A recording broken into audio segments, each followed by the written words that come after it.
अच्छा तुम छोड़ो इसे। अच्छा चलो बताओ ना, मुझे खुशखबरी दो ना, क्या हुआ? असली तुम बहुत अच्छी हो यार, बहुत अच्छी हो। देखो मनु देखो।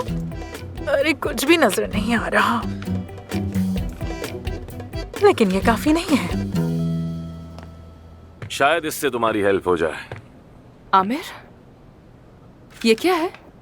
सादत साहिबा मतीन की मदद करना चाहती थी क्योंकि तुमने उनकी जान बचाई। सादत युक्सर, उनका बहुत शुक्रिया यार। मगर ये दोनों मिला के भी काफी नहीं होंगे। मैंने कहा था ये काफी नहीं है। क्या अफसोन से अकेले में बात कर सकता हूँ मैं? हाँ जरूर।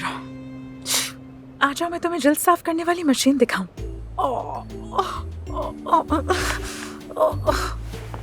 चलो मेरे साथ, ये हटा देती हूँ।